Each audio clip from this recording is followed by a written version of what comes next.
Hi friends, welcome to tasty food சமையல். இன்றைக்கி நம்ம ஹோட்டல் ஸ்டைலில் ஒரு சிக்கன் ஃப்ரைட் ரைஸ் தான் பார்க்க போகிறோம். இதுக்காக நான் 1/2 kg சிக்கன் எடுத்து சின்ன சின்ன பீஸாக கட் பண்ணி வச்சுருக்கேன்.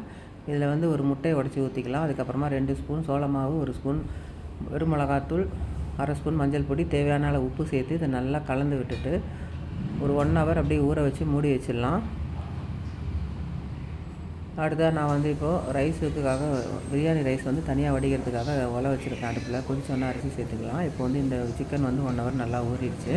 இதை வந்து ஆயிலில் சேர்த்து கொஞ்சம் கொஞ்சமாக சேர்த்து நல்லா பொரித்து எடுத்துக்கலாம்.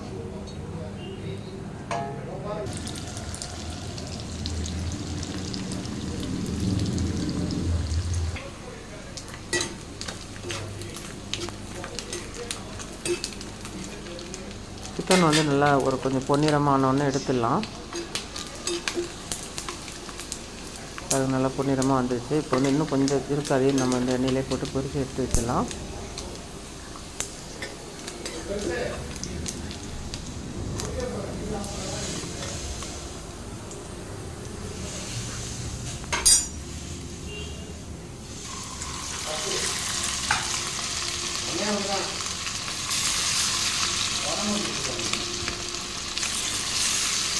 அவ்வளோதான், எல்லா சிக்கனையும் சேர்த்தாச்சு. சரி, நல்லா பொன்னிறமாக ஆகிற வரைக்கும் வேக வச்சுக்கலாம்.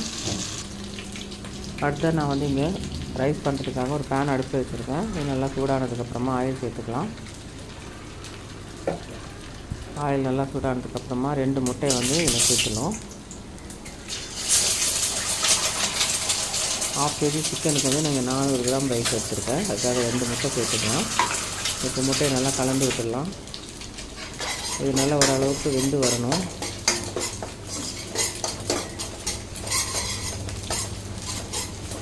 முட்டை இப்போ வந்து நல்லா கலந்து வந்துடுச்சு. இப்போ இதை ஓரமாக வச்சுட்டு நம்ம ஒரு 5 பல் பூண்டு வந்து நான் சின்னதாக கட் பண்ணி வச்சுருக்கேன். அதையும் 2 பச்சை மிளகா சின்ன சின்னதாக கட் பண்ணியிருக்கேன். அதையும் இதில் வந்து போட்டு வதக்கிடலாம்.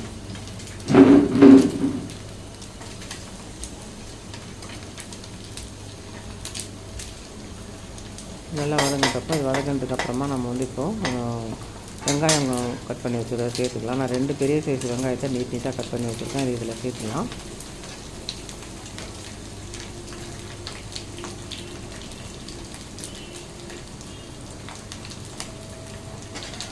நல்லா வதக்கி விட்டுடலாம்.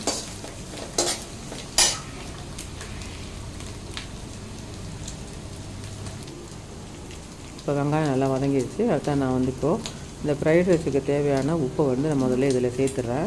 சாஸில் வந்து உப்பு இருக்கும். நல்லா இந்த வெஜிடபிளுக்கு மட்டும் தேவையான உப்பு மட்டும் நம்ம இதில் சேர்த்துருவோம். இப்போ நல்லா கலந்ததுக்கப்புறமா இப்போ நான் வந்து கட் பண்ணி சின்ன சின்னதாக கட் பண்ணி வச்சுருக்கேன் பீன்ஸை ஃபஸ்ட்டு இதில் சேர்க்குறேன்.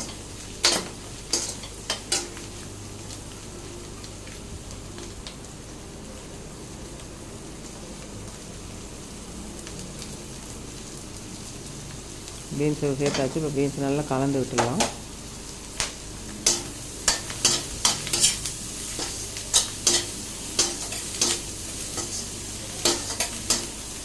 அடுத்ததாக வந்து இந்த கேரட்டு சேர்த்துக்கலாம். இந்த பீன்ஸ் வந்து கொஞ்சம் வேகிறதுக்கு கொஞ்சம் லேட் ஆகும், 1/2 பாயில் ஆகணும். அது வரைக்கும் அதனால தான் ஃபஸ்ட்டு வந்து நம்ம பீன்ஸை சேர்த்துட்டேன். இப்போ கேரட்டை வந்து நான் சின்ன சின்ன பொடியாக கட் பண்ணி வச்சுருக்கேன். அதே இதில் சேர்த்துருவோம்.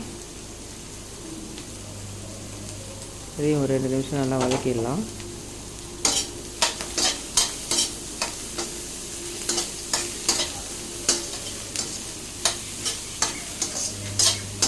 இப்போ லாஸ்ட்டாக நம்ம கேபேஜ் இதில் சேர்த்துருவோம்.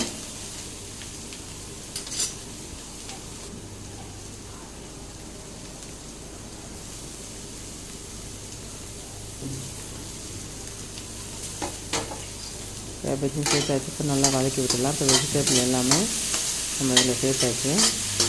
இப்போ நல்லா வதக்கினதுக்கப்புறமா இப்போ வந்து இதுக்கு கொஞ்சமாக ஒரு கலருக்காக வேண்டி நான் ஒரு 1/2 ஸ்பூன் வந்து வெறும் மிளகாத்தூள் சேர்த்துக்கிறேன்.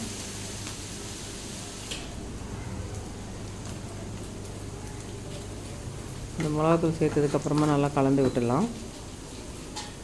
இதில் வந்து மோஸ்ட்லி நம்ம காரத்துக்காக சேர்க்க போகிறது வந்து பார்த்திங்கன்னா இந்த பெப்பர் பவுடர் தான் சேர்க்க போகிறோம்.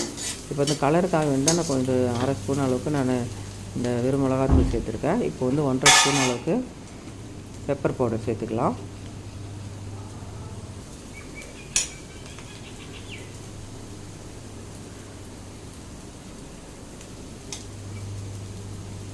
இப்போ பெப்பர் பவுடர் சேர்த்தாச்சு. இப்போ இதை நல்லா கலந்து விட்டுட்டு அடுத்து நம்ம நல்லா ஹீட்லேயே வச்சுருக்கணும். இந்த வானல் வந்து நல்லா ஃபாஸ்ட்டாக வச்சுருக்கேன் நான் ஸ்டவ்வு. இப்போ பெப்பர் பவுடர் சேர்த்தாச்சு. இதுக்கப்புறமா நம்ம வந்து இதில் இந்த சாஸு சேர்த்துக்கலாம்.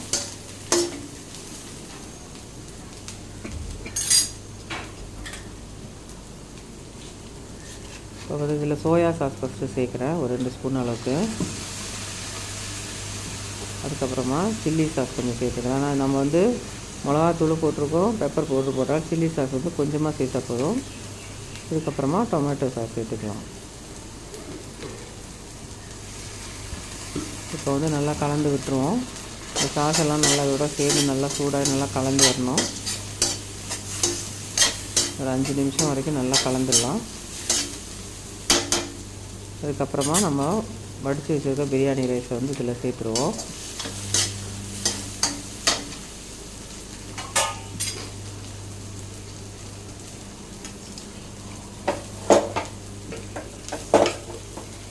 ரைஸ் வந்து நல்லா பக்குவமாக பார்த்து தான் வடிக்கணும். அது வந்து குழஞ்சிடக்கூடாது. நல்லா உதிரியாக வரா மாதிரி ரைஸ் வந்து வடித்து வச்சுக்கணும். இப்போ பாருங்கள் நல்லா கலந்து வச்சாச்சு. இப்போ கொஞ்சம் ரைஸ் இருக்குது, கொஞ்சம் கொஞ்சமாக போட்டு கலந்துக்கலாம்.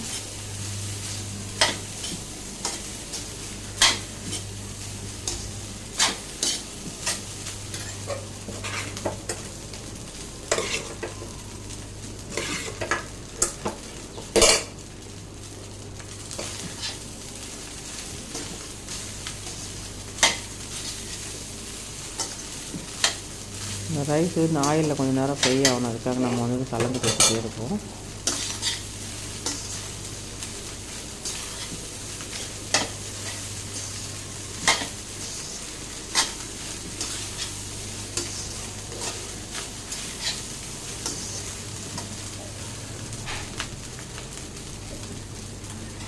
இப்போ நம்ம பொரித்து வச்சுருக்கிற சிக்கன் அதுக்கு மேலே சேர்த்துடலாம்.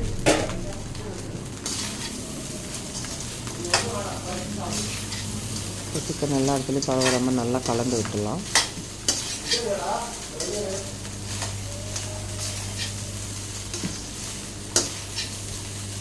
அவ்வளோதான். இப்போ பாருங்கள் சூப்பரான சிக்கன் ஃப்ரைட் ரைஸ் ரெடி ஆகிடுச்சு. இந்த வீடியோ பிடிச்சிருந்தா லைக் பண்ணுங்கள், ஷேர் பண்ணுங்கள், கமெண்ட் பண்ணுங்கள். மறக்காமல் டேஸ்டி ஃபுட் சமையலுக்கு சப்ஸ்கிரைப் பண்ணுங்கள். தேங்க்யூ.